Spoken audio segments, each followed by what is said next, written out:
Once upon a time, in the heart of Lagos, there lived a young woman named Adorora Obialo. She was beautiful, graceful, and quiet, but not weak. Her soft voice often hid her sharp mind. Adorora was the only child of Chief Obialo, a powerful and respected billionaire who built his empire from nothing. Growing up, Adorora lacked nothing. Her father made sure she had the best schools, the best clothes, the best life. But Adorora was not like the other rich girls who showed off their wealth. She liked to stay simple. She never wore loud makeup. She never boasted.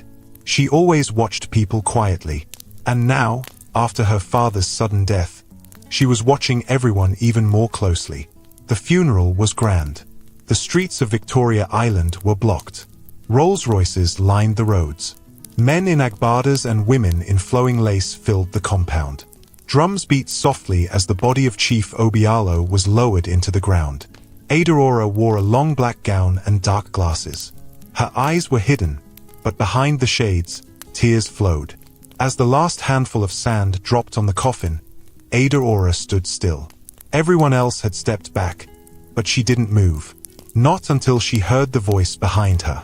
"You know he left you everything, right?" Adorora turned slowly. Her husband, Chike, stood beside her. He was tall and handsome, wearing a white kaftan with golden embroidery. He looked sad on the outside, but his eyes were dry. "What did you say?" Adorora asked. "I said, your father. He left you everything. The company, the estates. You are the Obialo now," Chike said with a small smile. Adorora said nothing. She just nodded slowly and looked back at the grave. It wasn't the first time she had heard such talk. Since her father's death, everyone had been speaking to her differently. Her uncles, her cousins, even her mother's side of the family. People who never visited before were now calling her every day. Some cried on the phone. Some begged. Some demanded. But all of them wanted something. She remembered her cousin Jike who had laughed at her years ago, calling her the useless rich girl. Just last night, he sent her a message saying, "You're the head of the family now. We need your support." Even Chike had changed. They had only been married for 9 months. When they met, he was kind. He was thoughtful. He used to hold her hand tightly in public. Now, he looked at her like she was a bank account. That night, after the burial, Adorora sat alone in her room. The windows were open. The wind was soft. The photo of her father was on her bedside table. She picked it up. "Daddy," she whispered, "they only loved you for your money. Now they're doing the same to me."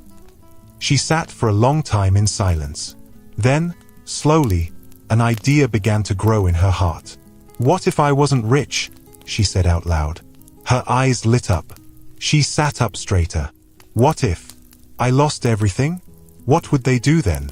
Would Chike still love me? Would they still call me? Would they still respect me?" That night, she didn't sleep. The next morning, she called her late father's lawyer, Mr. Madu. "Good morning, Adorora.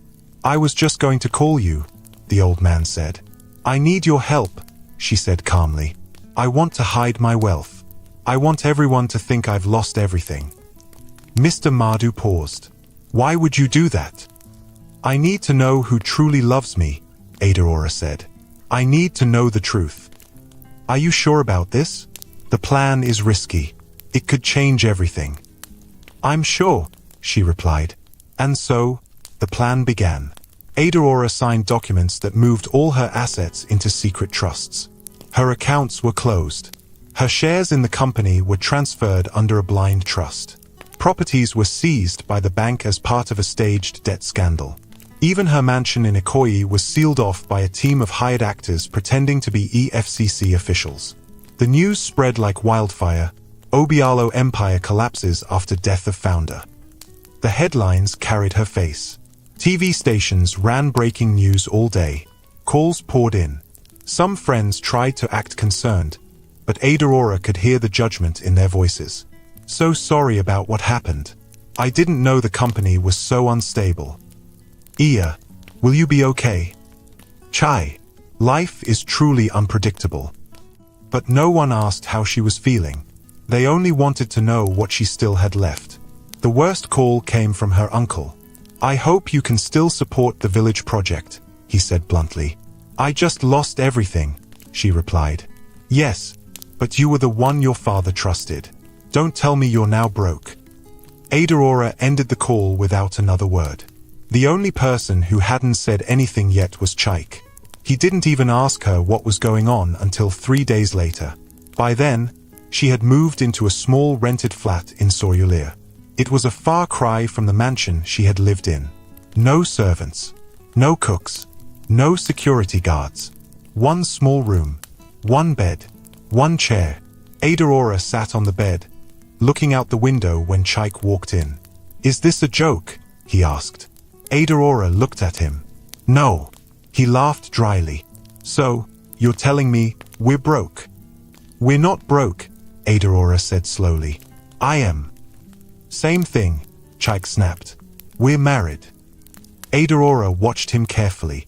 "Does that change how you see me?" Chaik didn't answer immediately. He picked up a glass of water, drank, and dropped it hard on the table. "You should have told me," he said sharply. "I needed to be sure of something," she replied. Chaik turned to face her. "What?" "That you married me for me.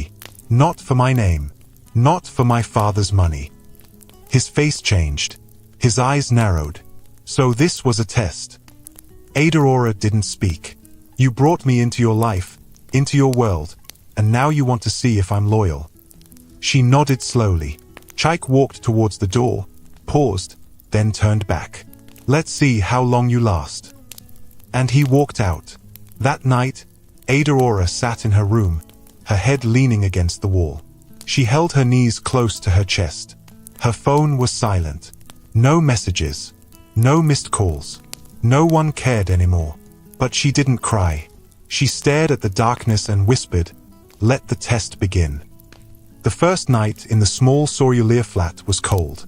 The fan made noise but didn't bring breeze. Adorora lay on the small bed, staring at the ceiling.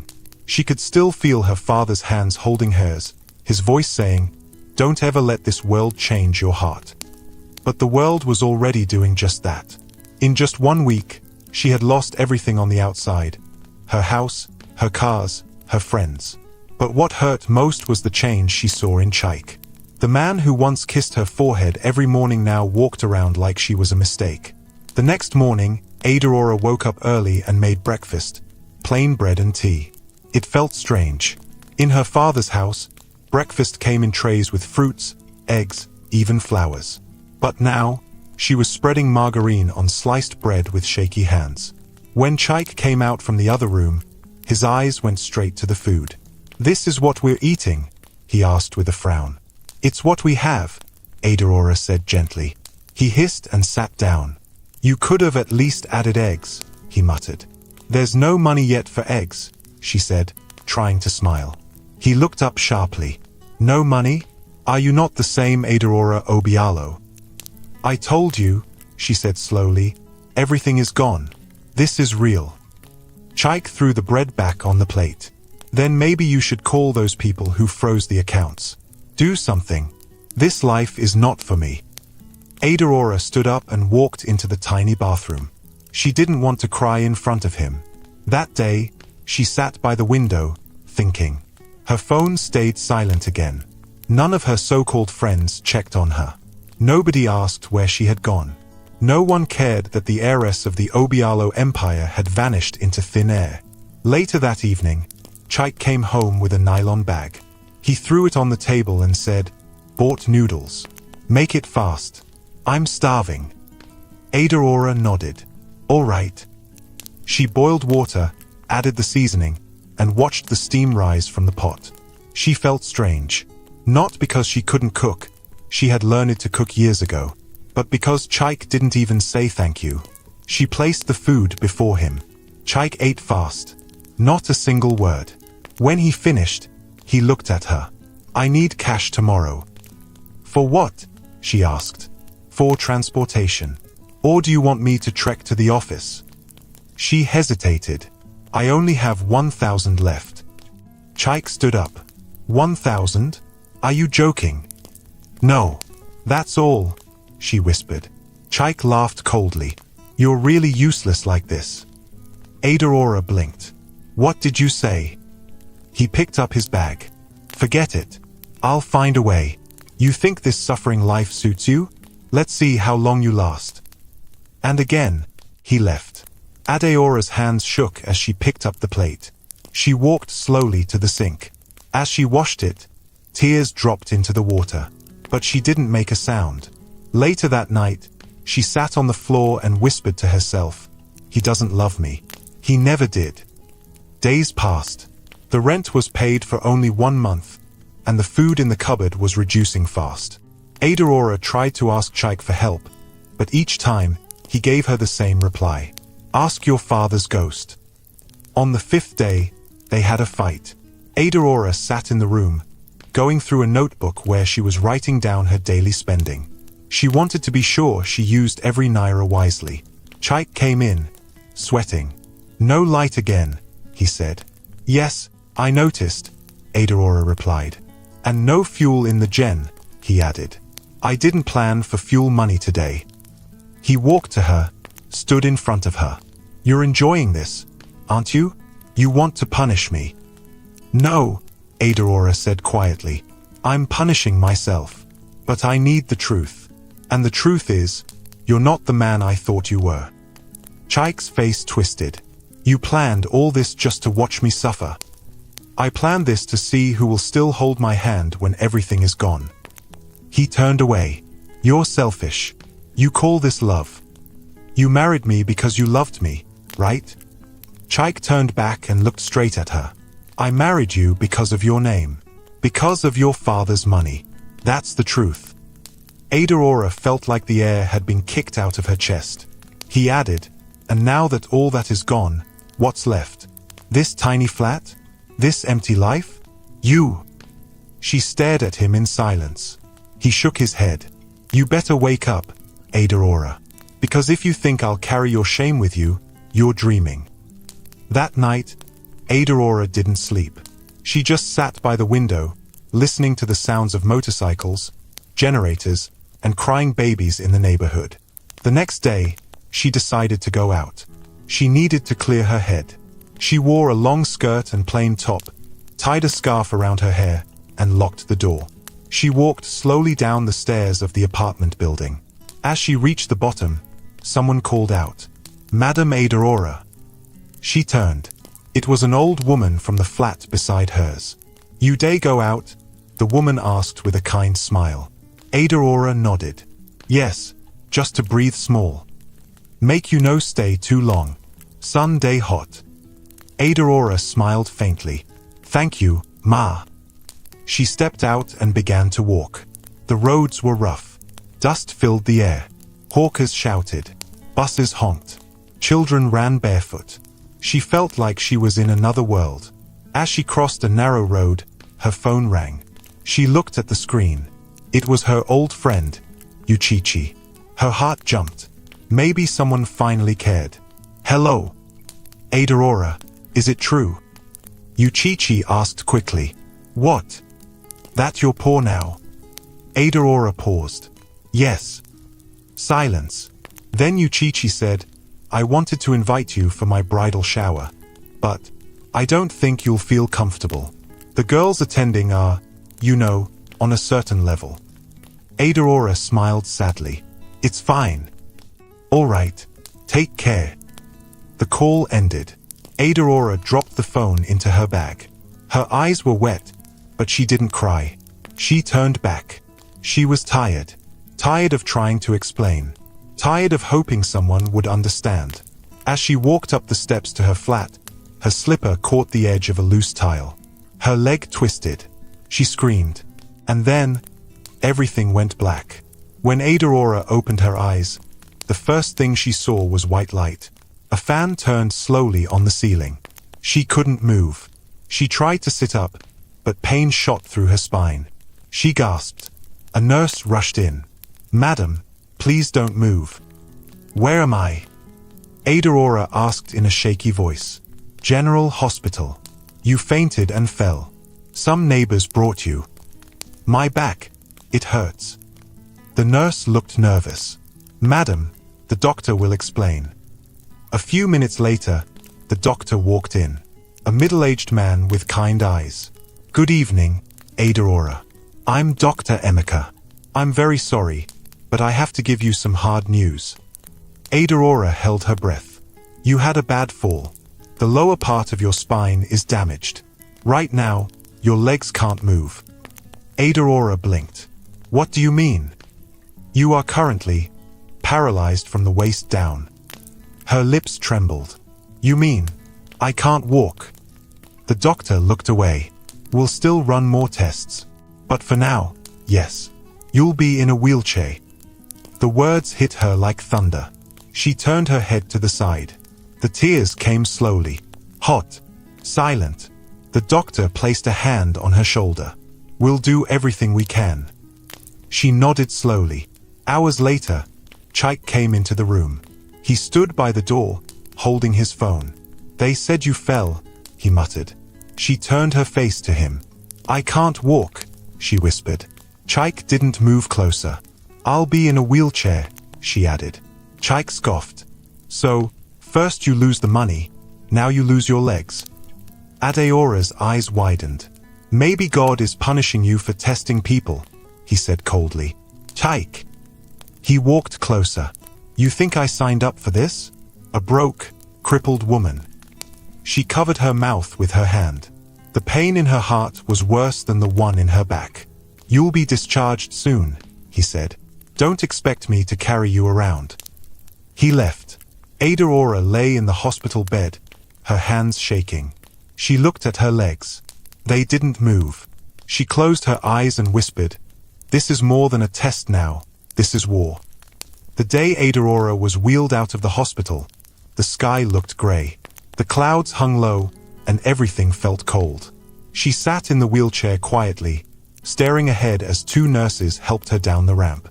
Her body was weak, but her heart felt weaker. Chaik stood by the hospital gate, holding his phone and chewing gum. He didn't look up when the nurses brought her forward. He didn't even say a word of greeting. He just stood there like someone waiting for a package to be delivered. Sir, please help us carry her into the taxi, one nurse said politely. Chaik rolled his eyes. You people have hands. Push her inside. Adeora's lips pressed together. She didn't say anything.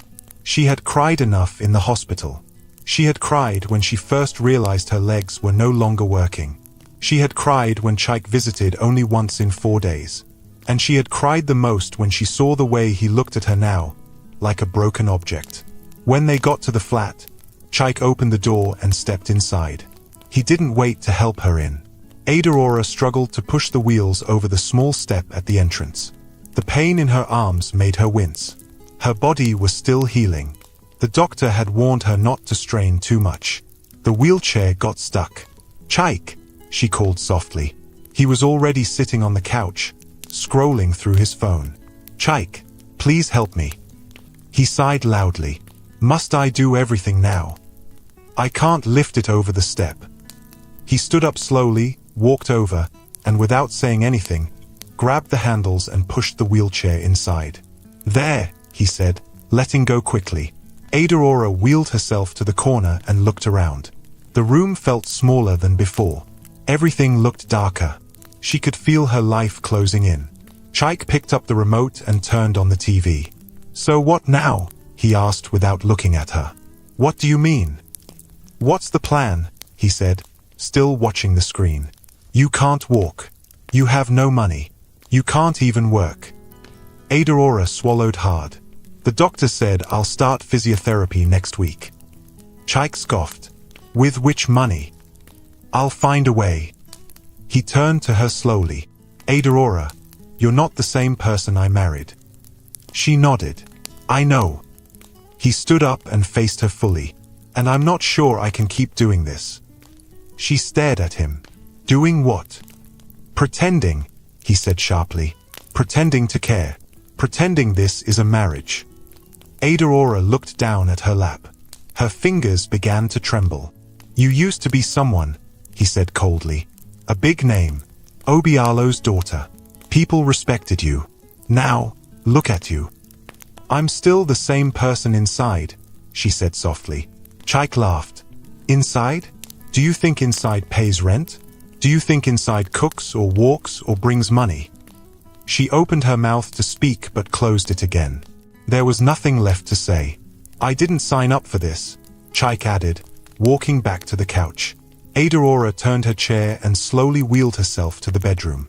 Her arms were tired, her back ached, but her heart was the heaviest thing in the room. Inside the bedroom, she closed the door and sat still. She stared at the wall and whispered, "This was supposed to be a test, but now it's something else." She looked down at her legs. They lay there, quiet and useless. "I thought I was in control," she said. "But maybe I was wrong." The next few days were harder than anything she had ever faced. Each morning, Adorora woke up before Chaik. She cleaned the small flat from her chair, using a long mop and stretching painfully to reach corners. She made simple meals with the little groceries they had. She tried to stay cheerful, tried to keep hope alive. But Chaik didn't notice. Or maybe he didn't care. He came home late every night. Sometimes, he didn't come at all. He would return in the morning smelling like alcohol and perfume. When Adorora asked where he went, he would snap back, "Don't start your drama." One afternoon, Adorora saw him counting money on the bed. "Where did you get that?" she asked. He ignored her. "Chaik." He looked up. "I sold your gold wristwatch." Adorora gasped.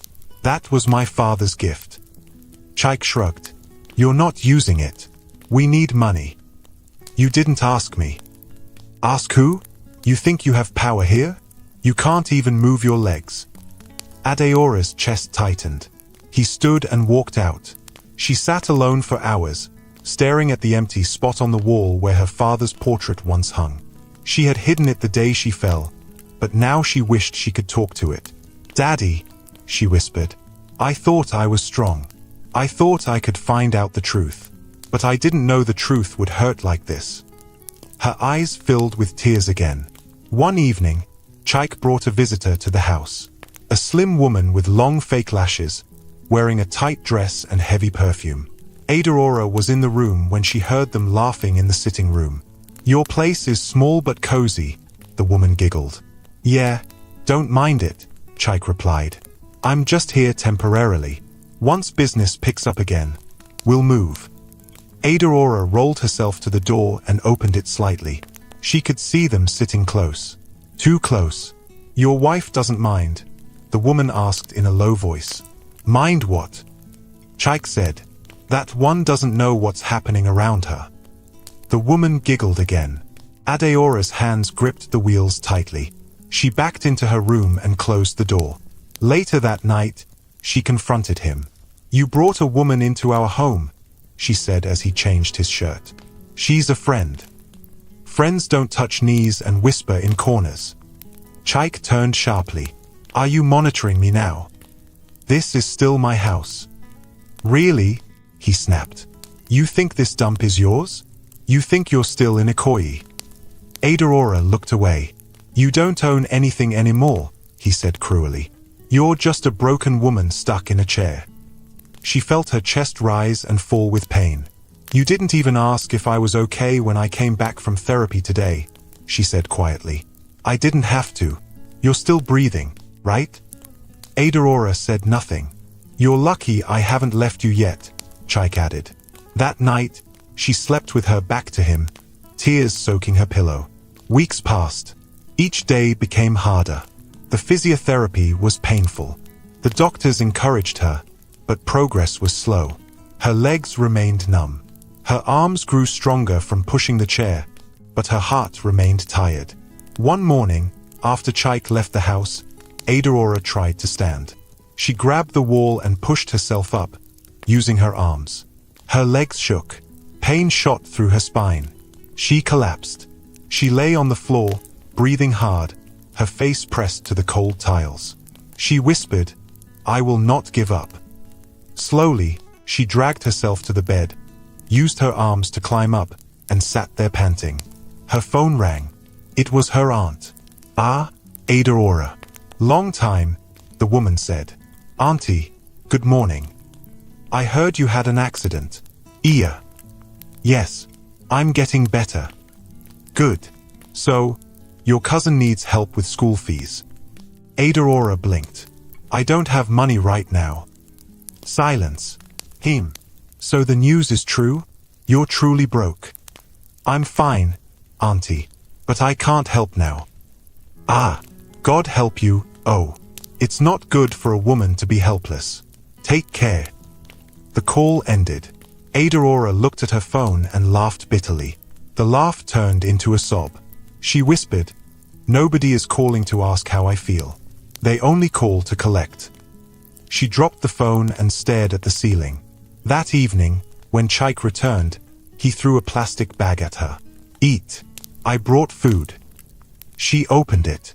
It was stale jollof rice. She looked up. Thank you. Chaik sat and pulled off his shoes. I'm going out later. Again. Yes. Where do you go every night, Chaik? He didn't answer. Chaik, please talk to me. He looked at her coldly. I have nothing to say to you. I'm still your wife. No, you're just a problem I have to manage. Adeora's lips trembled. Do you hate me that much? I don't hate you, he said, standing up. I just don't feel anything anymore.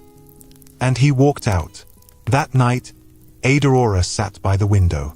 The room was quiet. She held her father's old handkerchief in her lap. I didn't know this test would cost me everything, she said out loud. I thought I would just see the truth and fix things. But now I don't even know how to stand again, literally and emotionally. She closed her eyes. I'm tired, Daddy, so tired. But in her heart, something small remained. A tiny spark, a whisper. Don't give up yet. She opened her eyes, wiped her face, and whispered, I will not let this destroy me. Even if I'm in a wheelchair for life, I will rise again. And for the first time in weeks, she believed it. Adorora woke up to the sound of the front door slamming. Her eyes opened slowly. She looked around the dim room. The sun had not yet fully risen.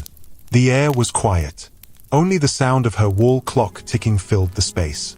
She turned her head slightly and saw that Chaik was not beside her. His side of the bed was empty. Again, it had become normal. He hardly spent nights at home anymore. Most times he came in late, and some nights, he never came back at all. Adorora stared at the ceiling and took a deep breath. Her body still ached from the last round of physiotherapy. Her arms were sore, and her back still throbbed. But the pain in her body wasn't what broke her. It was the silence. The way Chaik no longer looked at her. The way he walked past her like a piece of old furniture. She sat up slowly, grabbed the side of her wheelchair, and pulled herself in. She had become used to it now. Her arms were stronger, and her movements were faster. She wheeled herself out to the living room. The curtain was still drawn. The room was quiet. She looked around. No signs of Chaik. His slippers were gone. His bag too. She picked up her phone and checked the time. 6:12 a.m. No missed calls. No messages. She sighed and went into the kitchen to boil water for tea. There wasn't much in the house. The cupboard had 2 packs of noodles left, half a tin of milk, and dry Gary. The fridge hummed weakly. There was no light, but the generator had been run for 2 hours the night before, just enough to keep things cool. She made her tea slowly and sipped it in silence. Then, her phone rang. She looked at the screen. Unknown number. She hesitated, then answered. Hello. The voice on the other end was sharp and female. Is this Adorora? Yes. Who is this? The person laughed. Wow. So it's true. You're really alive. I don't understand. Ask your husband, the woman said. Since he's been lying to me for months. Adorora frowned. Who are you? I'm the woman your husband has been sleeping with. Silence. Adeora's hand froze. The voice continued. He told me you were sick, but I didn't know you were crippled too. Yeah. So sorry. Adorora blinked slowly. Her fingers tightened around the phone. I just wanted you to know, the woman added. He's not who you think he is. He's been coming to my house every weekend, saying he's tired of you, saying he wants to marry me. Aurora took a deep breath. Why are you calling me? Because I'm tired of hiding, and because I feel sorry for you. The call ended. Aurora sat there, frozen. Her tea was cold now. Her mind ran in circles. Her heart beat faster. She had suspected. She had seen lipstick on his shirt once. She had smelled perfume that wasn't hers. But she had never heard it from the mouth of another woman. She looked toward the door, and for the first time in a long while, she felt something rise in her. Not sadness, not fear, anger. Hot, silent anger. When Chaik returned around 9 a.m., Aurora was sitting by the door. He stepped in, smiling. Morning, he said casually. Where were you? She asked calmly. Chaik blinked. I went to buy something. At 6 a.m. He looked away. I passed the gym too. Aurora nodded. Who is Amora? Chaik paused. Who? Don't lie, Chaik. Amora. Who is she? He dropped his keys slowly. What did you hear? She called me. He laughed, but his voice was shaky. She's mad. She doesn't know what she's saying. She said you sleep in her house. That you want to marry her. Chaik raised his voice. And you believe her? Just like that. She knew my name. She knew I was crippled. He went silent. Aurora stared at him. You've been cheating on me. Chaik sighed. Aurora, you're not the woman I married anymore. I didn't change. Life did. He raised his hands. What do you want me to say? That I made a mistake? That I'm tired? That I need someone who makes me feel alive again? Her eyes narrowed. So I don't make you feel alive. Chaik walked to the table. This house is full of sadness. You don't laugh. You don't talk. You're always in that chair, looking lost. I'm trying, she said, her voice shaking. I'm trying every day, even with the pain, even when you treat me like trash. He turned to her. I didn't marry you to carry burden, Aurora. I married you because you were Aurora Obialo, the heiress, the billionaire's daughter. She felt her chest break open again. You were powerful. You walked into rooms and everyone respected you. Now, you're just this. She wheeled back slowly, tears in her eyes. I didn't ask for this life. And I didn't sign up for it, he snapped. They both went quiet. After a while, Aurora said, If you're so tired, why don't you leave? Chaik stared at her. I said go, she repeated. Be with Amora. Be with whoever makes you feel alive. He looked unsure for the first time. You're pushing me out. I'm already alone, Chaik. You left long ago. He picked up his keys and wallet. I'll be back tonight, he said. Don't bother. He paused. Aurora looked at him one last time. You broke my heart, but you won't break my spirit. He left, and Aurora sat still. Her chest was heavy, but her eyes were dry. Later that day, she tried to reach out to someone, anyone. She called her cousin, Ifunanya. Ifi, I need to talk, she said. But the voice on the other end replied, Please, I'm busy. Call me later. The line went dead. She called her old driver. Olga Martins, it's Aurora. Aurora? Madam? You day where? I'm home. Which home? I thought. I heard things. It's okay. I just wanted to hear a familiar voice. Ah, sorry, Ma. I'm working for another madam now, but I wish you well. He ended the call. Aurora dropped the phone on her lap. She looked around the room. The cracks on the wall, the worn rug, the broken fan. She whispered, So this is what life looks like, when you have nothing but yourself. That evening, her physiotherapist came for home practice. His name was Tochi. He was young, quiet, and kind. Ready for today? He asked, rolling up her sleeves. Aurora nodded. I have to be. They practiced arm exercises, shoulder stretches. He tried to massage her legs, but there was no response. "I feel nothing," she said sadly. "Don't worry. It takes time." She looked at him. "Thank you for not giving up on me." He smiled gently. "You're stronger than you know." When he left, Aurora sat alone in the room. The light had gone. The bulb flickered weakly. She lit a candle and held her father's handkerchief in her palm. She whispered, "Daddy, I thought I was doing something smart. I just wanted to know who was real. But now I've lost more than I planned." She looked at the candlelight. "But maybe I needed to lose everything to see clearly." Suddenly, she heard a phone ring from under the couch. Not her phone. Chaik's. He had forgotten it. She picked it up and saw a message flash on the screen. "Amora, baby, I miss you. Come back soon. She doesn't need you anymore." Adeora's hand trembled. Another message came in. "Amora, don't forget to bring the gold necklace. I want to wear it tomorrow." Adeora stared at the screen. So he was not only cheating. He was giving away her things. She opened the message list. Dozens of messages. Photos, videos, jokes, voice notes. All of them filled with laughter and affection. None of them for her. She dropped the phone. And for the first time in a long while, she screamed. She screamed from her stomach. Loud, raw, painful. Tears flowed freely. She grabbed the pillow and screamed into it again. It felt like her heart had cracked open. She shouted, "I loved you. I gave you everything. How could you do this to me?" Her body shook with anger. She cried until she couldn't breathe. Then she wiped her eyes and whispered, "Enough." She picked up her own phone and dialed a number she hadn't called in months. It rang twice. "Hello?" came the voice. "Uncle Madhu. It's Aurora." The old lawyer's voice softened.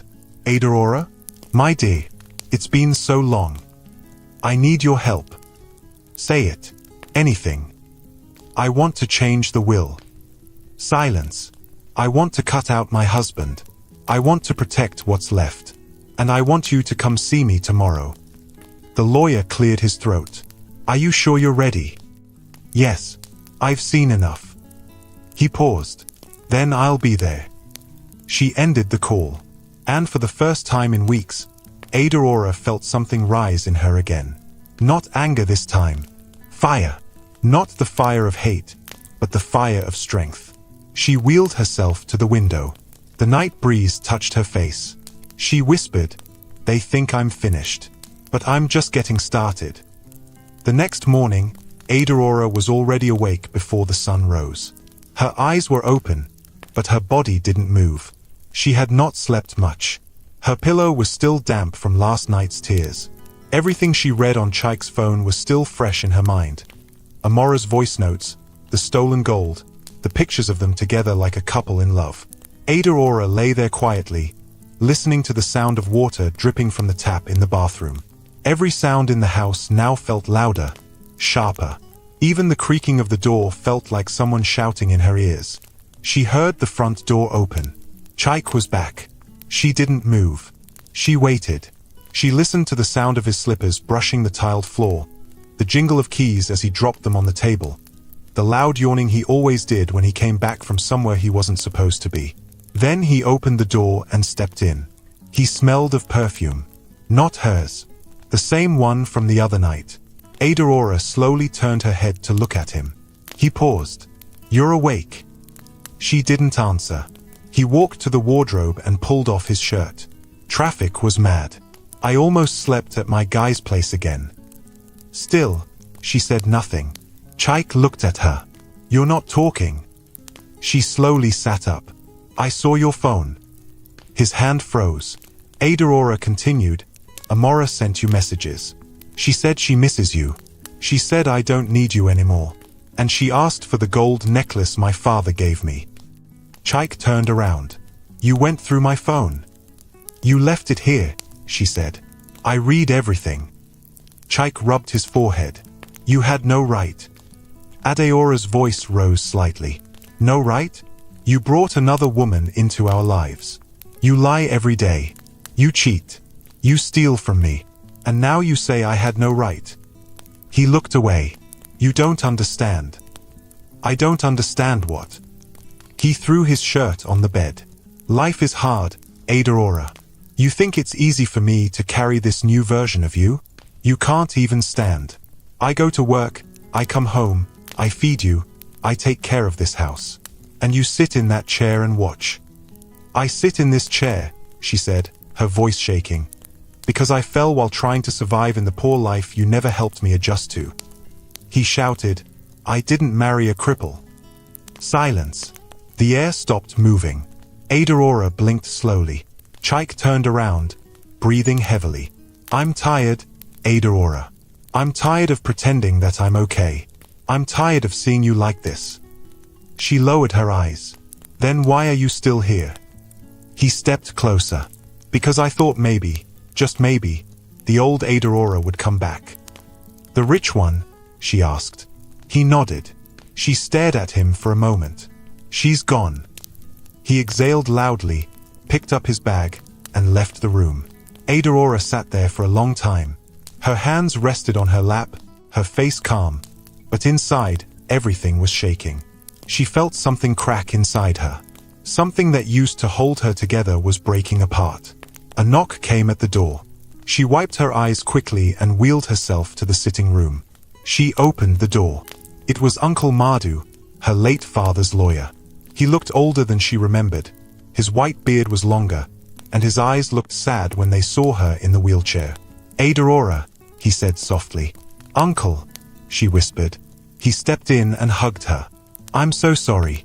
I had no idea it was this bad. She pulled back. Come and sit. He sat down, placing his briefcase on his lap. I came as soon as you called. Tell me everything. She nodded. After Daddy died, I felt like everyone loved me only for the money. I wanted to know who was real. So I moved everything.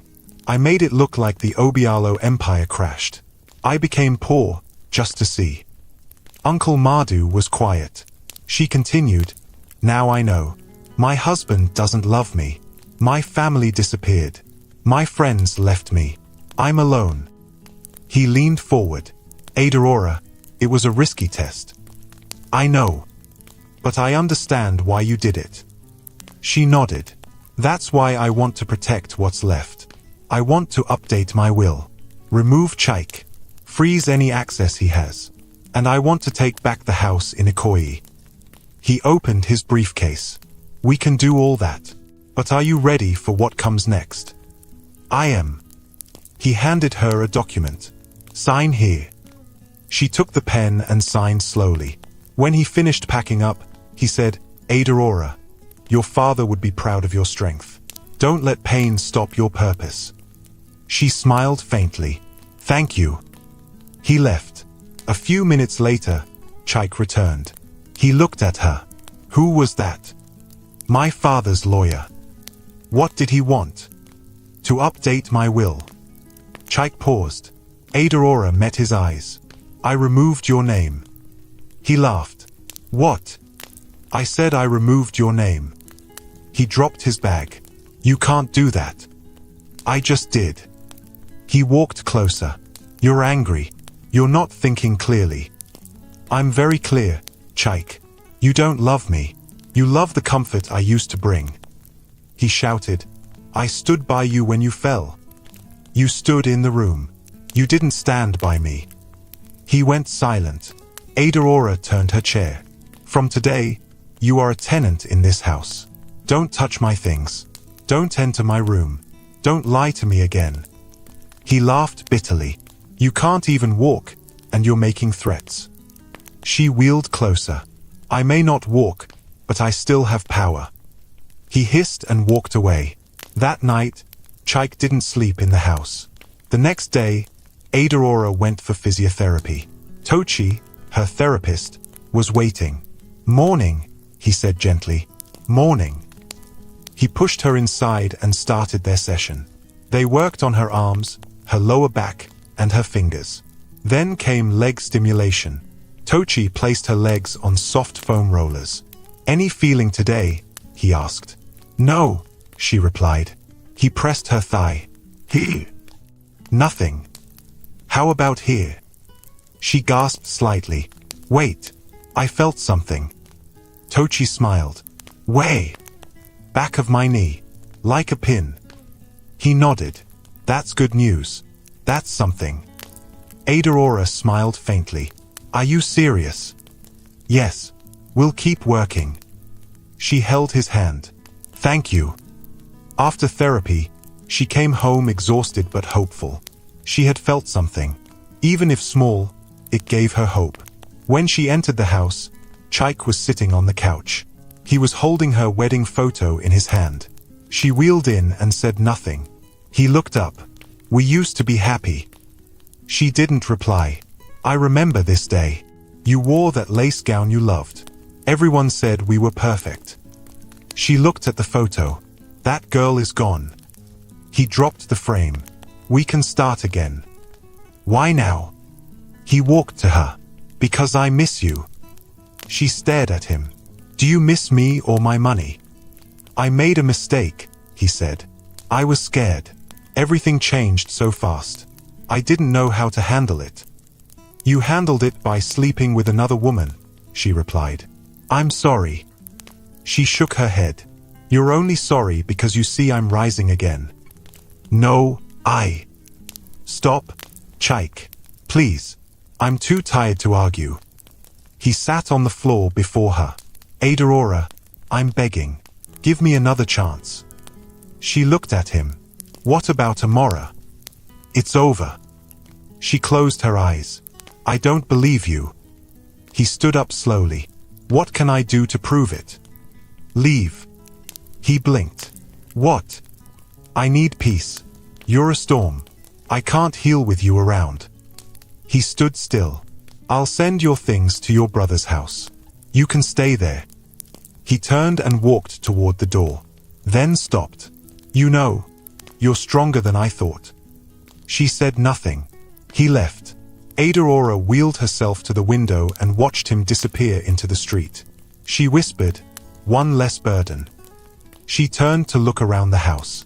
It was still small, still warm, still poor. But it felt different now. Lighter. She went into the bedroom, opened the drawer, and pulled out a piece of paper. It was her father's last letter to her. She read it aloud. "If one day you find yourself alone, don't forget who you are. Obialos don't beg for love. They build their strength through pain." She folded it back and smiled. She looked at her legs. Then she looked at the mirror. And she whispered, "I'm coming back." The silence in the flat after Chaik left was heavy, but it wasn't sad. It was peaceful. For the first time in weeks, Adorora didn't have to listen to his shouting. She didn't have to smell unfamiliar perfume or wait by the door wondering if he would come home. She could breathe. That night, she cooked herself a simple dinner, boiled yam and palm oil. She did it slowly, one step at a time. She sliced the yam from her chair, boiled it, and poured red oil in a small bowl with pepper and salt. It wasn't fancy, but it reminded her of when she was a child, when things were simple. As she ate, she thought about her journey. From billionaire's daughter to poor woman in a wheelchair. From a loved wife to a forgotten one. From being surrounded by people to being left alone. But despite all that, she was still standing inside, even if her legs were not. She whispered to herself, "This pain will not last forever." The next day, she went to therapy again. Tochi was waiting for her with a bright smile. "You're looking stronger today," he said. Adorora smiled. "I feel stronger." They worked harder than before. He helped her try a new movement, bending her left knee while lying flat. "Try now," he said, gently pressing her leg. Adorora closed her eyes and focused. "I think it's moving." Tochi's eyes widened. Yes, it moved. Just a little, but it did. Adeora's heart beat fast. "Are you sure?" "Yes, we're getting somewhere." She smiled and laughed for the first time in weeks. A real laugh. When she returned home, she sat in the sitting room and thought, Maybe this is how healing begins, little by little. That evening, around 8:30 p.m., she heard keys at the door. Her smile faded. She had already told Chaik to leave. But there he was, opening the door like nothing happened. He stepped in, looking tired and restless. Adorora said nothing. He didn't greet her. He dropped his bag on the floor and sat down heavily on the couch. "I just came to pick some things," he said without looking at her. She nodded once and turned her face away. He walked into the room. Adorora wheeled herself slowly behind him, watching silently. She stopped outside the bedroom door. He picked up his small suitcase and began packing his clothes, talking to himself under his breath. She stayed silent. Then, he pulled out his phone and dialed. Adorora froze. He didn't know she was behind the door. The call connected. "Hello? Babe," he said in a soft voice. Adeora's heart started beating fast. "I just came to get the rest of my things." "Yeah, she thinks I'm leaving for good." "No, she doesn't know a thing." He paused and chuckled. "I told you, N.A. Once I get access to her documents again, we'll disappear. Don't worry, baby. I'll get the house, the rest of her jewelry, and whatever small money she's hiding." Adorora felt like the walls were closing in. "I've already made her sign some forms when she was weak.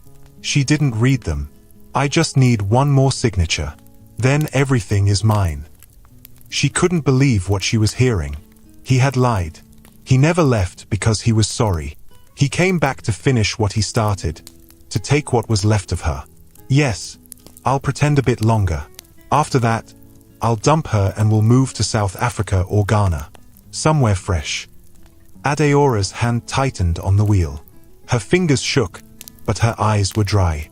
Chaik laughed again. "She's too soft. She won't fight. She's just there, rolling around like a quiet ghost." That was it. She rolled back slowly, carefully, quietly. When she got to the sitting room, she picked her phone with shaking hands and pressed record. She had to protect herself now. A few seconds later, Chaik walked out of the room. He saw her and smiled. "I just packed some clothes. I'll be going." She looked up at him, calm but cold. "You should go fast. Someone is waiting." He paused. "What do you mean?" "Amora." His face changed. "You've started again." "No, Chaik. You're the one who started. I just listened." He frowned. "Listen to what?" "Your call. Just now. I heard everything." His eyes widened. "You were eavesdropping." "I was in my house." He dropped the suitcase. "Listen." She raised her hand. "Don't lie. Don't twist it. You came back to take what's left of my life. But you failed." He pointed at her. "You don't have proof." She pressed play on the recording. His voice filled the room. "Once I get access to her documents again, we'll disappear. I told you, N.A. She didn't read them." Chaik rushed forward to grab the phone, but she rolled back quickly. "You touch me, I'll call the police." He stopped. "You're going to destroy me. You tried to destroy me first." "I was desperate," he shouted. "You think it's easy being with someone like you?" "No," she said. "I know it's not easy, but you made it hell." He looked at her like she was someone he didn't recognize. "You've changed." "Yes," she said, "and it's the best thing I've done." He picked up his suitcase and stormed out. The door slammed shut. Adorora sat there, breathing heavily. The house was quiet again, but now her mind was racing. She forwarded the voice recording to her lawyer, Uncle Madhu, with a note. "Keep this. I'll explain everything soon." She also sent a backup copy to herself and stored it in the cloud. She wouldn't be caught unprepared again. That night, she couldn't sleep. She lay awake, staring at the ceiling. Her chest was heavy, not with sadness, but with something stronger. It was not fear. It was not pain. It was fire. She whispered, "I survived heartbreak. I survived betrayal. I survived losing my legs. I will survive this too." The next morning, she received a message from her aunt. "Auntie Nena, I heard Chaik left you. Sorry. Oh. Please. My son needs help with school fees. Just 120k. You're still Obialo's daughter, Abeg. Adaora didn't reply. 1 hour later, another message came from her cousin, Ikenna. Ikenna, I know things are hard now, but if you can help me with 80k for rent, I'll pay back soon. She shook her head slowly. They didn't call when she fell. They didn't visit when she cried. But they all wanted money now. She deleted the messages and made a decision. It was time to end the game. It was time to take her name back. She picked up the phone and called Uncle Madu. Let's meet. I'm ready. He replied, I've been waiting for this call. The sun was high when Adaora wheeled herself into the private room at Heritage Suites in Ikoyi. The air smelled of fresh Polish and quiet money. For the first time in months, she was wearing a dress that fit her body well. Her hair was neatly packed, and her face carried calmness, but also something new. Strength. Uncle Madu stood up as she entered. He smiled. You look different, Adaora. I feel different, she replied as she wheeled herself beside the round table in the center. He helped her settle in, then straightened his files. Everything is ready. Are you sure you want to do this today? Adaora nodded. Yes, it's time they all see who I really am. He gave a small smile and walked to the door. In less than 10 minutes, the room began to fill. Her uncle, Chief Ease, her cousin Ikenna, her aunt Nena, even her distant sister Ngozi came in, dressed in gold earrings and dark shades like it was a party. Then came Chaik. He walked in late, dressed in his best outfit, fresh haircut, watch shining. He looked around and smirked when he saw the room full. Adaora didn't speak to any of them. They all sat down. The murmuring began. What's this about? She called us for meeting, after months. Maybe she's finally ready to return what's left of the estate. Chaik leaned back in his seat. She's looking fresh again. Something's up. Uncle Madu walked to the center and raised his voice. Good afternoon, everyone. My name is Barrister Madu, longtime legal advisor to the late Chief Obialo and his daughter, Adaora. We are here today for one reason, to address the final status of the Obialo estate and make certain announcements concerning the family legacy. The room quieted. He turned to Adaora. Madam, would you like to speak? She wheeled forward slowly. Her voice was calm, but firm. When my father died, she began, everyone said I was lucky, that I was now in charge. But soon after, when I acted poor, nobody stood by me. The room shifted. She looked around. I lost friends. I lost respect. Even my own husband left me emotionally, then physically. Some of you laughed behind my back. Some of you ignored me when I called. But today, I want to thank you. They stared in confusion. Because you helped me see the truth. Her uncle coughed. Ah, Adaora, if we wronged you, forgive us. We thought you were finished. The news was everywhere. Her cousin added, yes, and you were not picking calls. Adaora held up her hand. Don't lie. I was always reachable. You didn't care. They fell silent. Chaik crossed his arms. What's the point of all this, Adaora? You brought us here to shame us. Adaora turned to Uncle Madu and nodded. The lawyer pulled out a brown envelope and dropped a document on the table. This, he said, is proof that Adaora never lost her wealth. The Obialo Empire never crashed. She simply moved everything out of public view. Gasps filled the room. What? You mean? Wait, what are you saying? Chaik stood up. That's a lie. Madu opened the next file. All her shares were legally protected. The properties were never seized. The accounts were closed on purpose. This was a private test to see who loved her genuinely. Adaora looked straight at Chaik. And you failed. His face dropped. You cheated. You lied. You tried to steal from me even when I had nothing. You laughed with another woman while I sat in a wheelchair crying at night. Chaik stepped forward. You tricked me, Adaora. You played with my life. No, she said. You exposed yours. He shouted, You think you can embarrass me in public and go free? She calmly reached into her bag and played the audio again. I just need one more signature. Then everything is mine. Chaik froze. Eyes turned toward him. Chief Ease shook his head. Chaik, you said you loved her. I was angry. I didn't mean it. Aurora turned to her family. And you, all of you called me only to beg for money. You never visited, never asked how I was surviving, not even when I fell and couldn't walk again. Her aunt covered her mouth. Jesus. Aurora continued, But now you are all here, dressed in your best clothes, hoping to hear that I'm rich again so you can start collecting. Ikenna shifted uncomfortably. Ada, please, we didn't mean to abandon you. She looked at each of them one by one. You abandoned me the moment my father's money went silent. Uncle Mardu raised the final paper. Now for the big announcement. Chief Obialo's wealth is now fully restored under Adeora's name. She is the rightful head of the Obialo estate.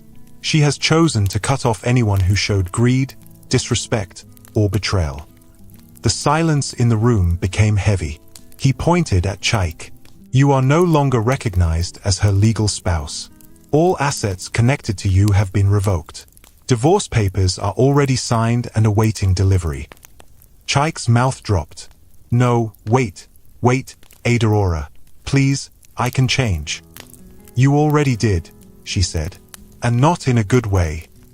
He rushed forward, but 2 hotel security guards entered and blocked him. Madam, should we escort him out? One asked. Yes, she replied without blinking. They carried him, kicking and shouting. You'll regret this, Aurora. You'll regret it. The door slammed shut. Her family sat still, afraid to move. Aurora turned to them. You may leave too. There's nothing here for you. Her aunt tried to plead. Just small help, please. Rent is hard. No, Aurora said. Not even 1 naira. They left, one by one, quiet, ashamed. When the room was empty, Aurora looked at Uncle Mardu. He smiled. You did well. She took a deep breath. I thought today would break me again, she whispered. But I feel free. He stood. Now you can rebuild. She nodded. This time, for myself. They shook hands. As she wheeled toward the window, the sun broke through the clouds outside. She smiled. She had lost everything.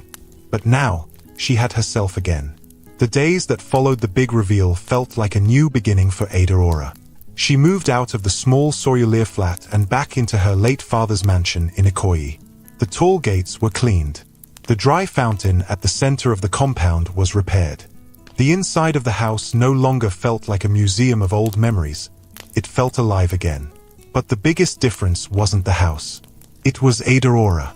She was no longer scared. No longer quiet. No longer weak. She was still in a wheelchair, but now she sat taller than before. Her eyes were sharper. Her voice firmer. She had faced fire and didn't burn. Now she was back, not just as Chief Obialo's daughter, but as her own woman.